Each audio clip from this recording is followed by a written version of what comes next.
2.800 millones de dólares cayeron en exportaciones en el país. Este es un dato, digamos, que impacta, por supuesto, por la cifra que deja de ingresar, las divisas que dejan de ingresar a nuestro país.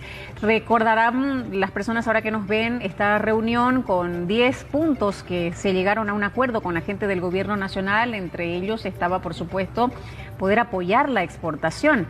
Después de lo ocurrido con esta caída que se tuvo y que ya les reflejamos ahí en pie de pantalla, ¿cuánto se ha avanzado para que realmente se logre la exportación de los productos, aquellos que usted está mencionando?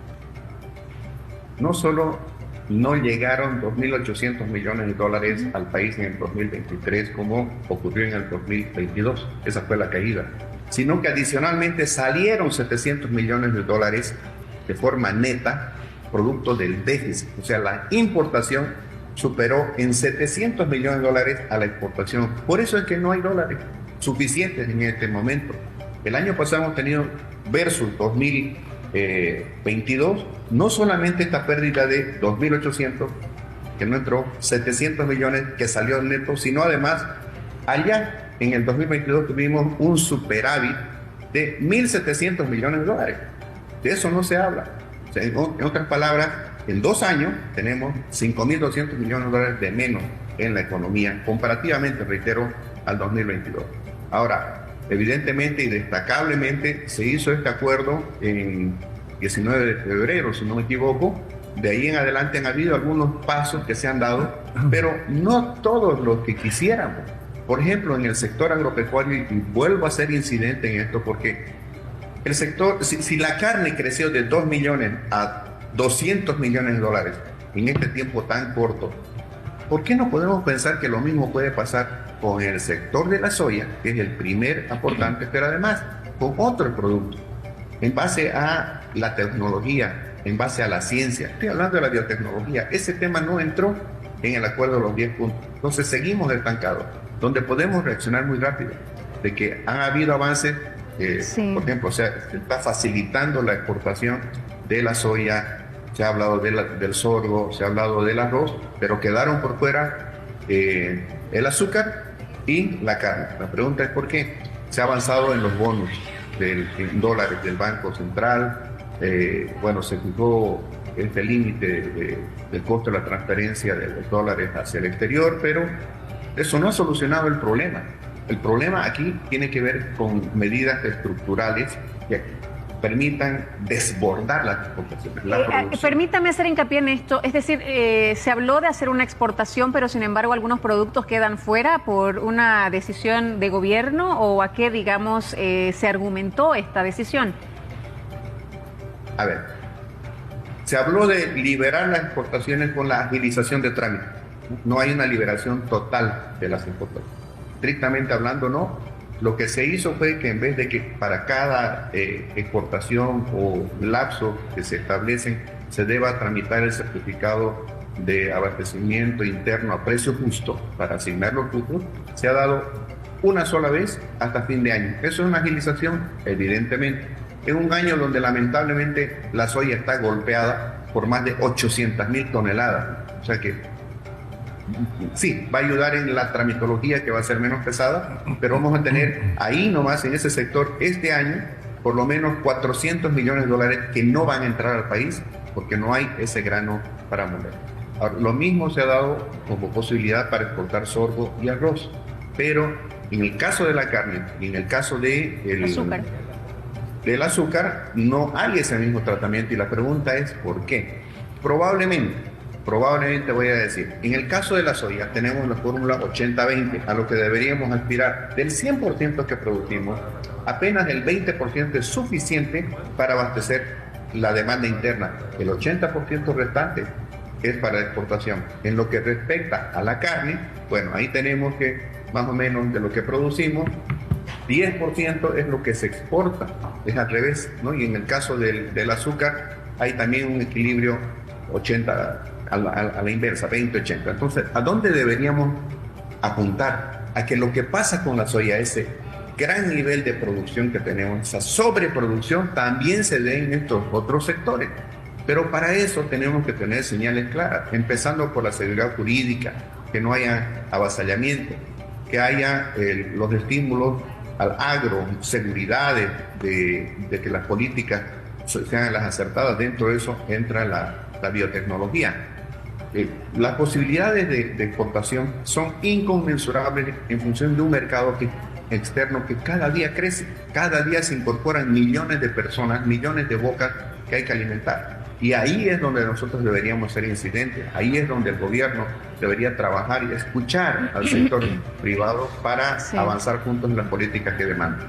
Gary, ya para ir finalizando y metiéndolo un poquito en el papel de futurista, ¿cómo está la situación? Como tomando en cuenta lo que dice el presidente y todo ese tipo de aspectos que son importantísimos, de aquí en adelante, ¿qué nos viene? ¿Para mejorar o para seguir siendo el segundo país de crecimiento, pero con un crecimiento que no es el óptimo? A ver, Mario, esa es una pregunta bien difícil. Yo le haría una pregunta más o menos parecida para que vea que el pronóstico depende de varias cosas. ¿Cómo vamos a terminar nosotros como personas a fin de año? De que nuestra salud esté bien va a depender de que comamos bien, nos alimentemos sanamente, de que durmamos bien, descansemos, que hagamos bien las cosas, ¿no es cierto? Lo que hoy día estamos viviendo es la consecuencia de las decisiones pasadas. Cuando insistimos en cosas que debemos hacer, hoy día es para que nos vaya mejor a cortísimo, corto, mediano plazo, que las cosas no se dan de inmediato. Entonces, claro, ¿qué avisoramos para este año? Bastantes dificultades, por supuesto. No se han resuelto temas como los del dólar. El mercado internacional presenta precios extremadamente bajos para nuestros productos.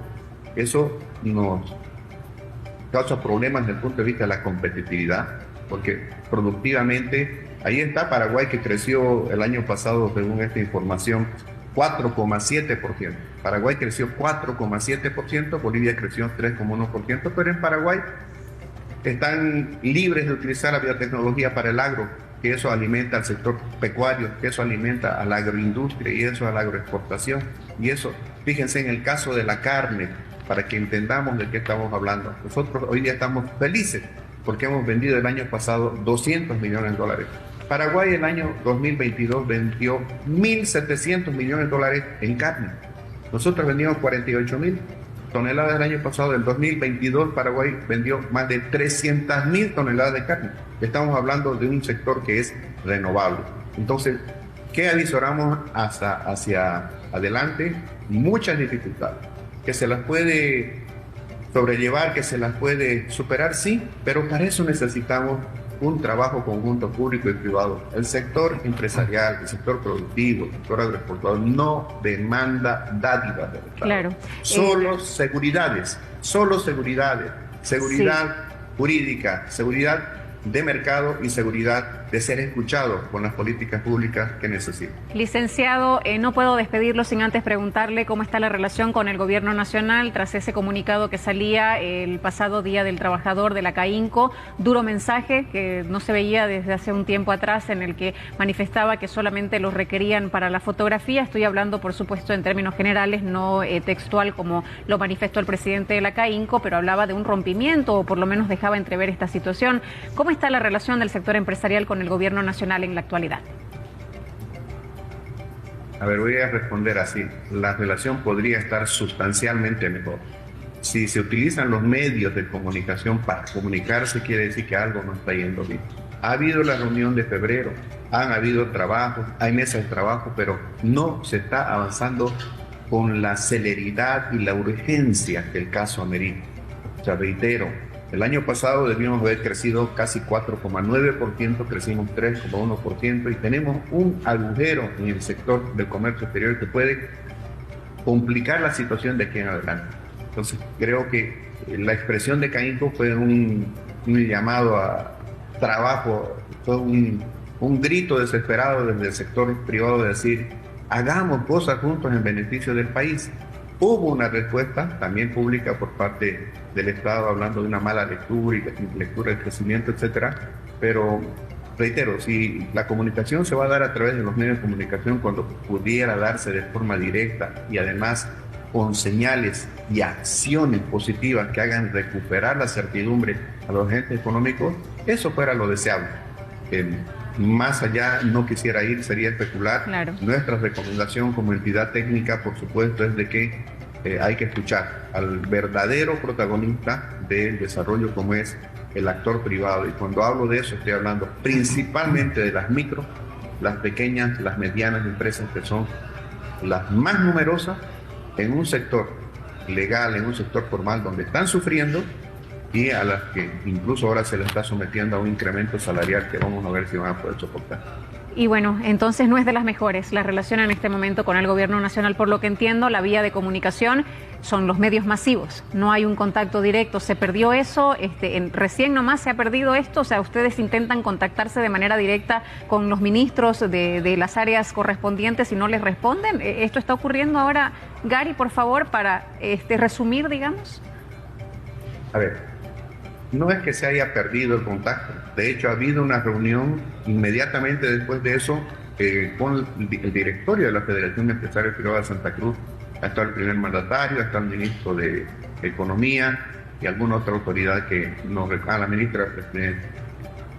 Pero ese debería ser el canon normal. Eso debería ser lo general, no la excepción. Y la consecuencia de eso deberían ser los anuncios de medidas que está esperando el sector productivo. Creo que vamos muy lento en eso. Por eso me imagino que esa desazón de Caínco de decir, nos llaman solo para la foto. Necesitamos medidas urgentes para hacer crecer más al país. Y eso solamente se va a poder dar con más inversión en el sector privado, con mayor exportación, con sustitución de importaciones y con el combate al contrabando en el mercado interno.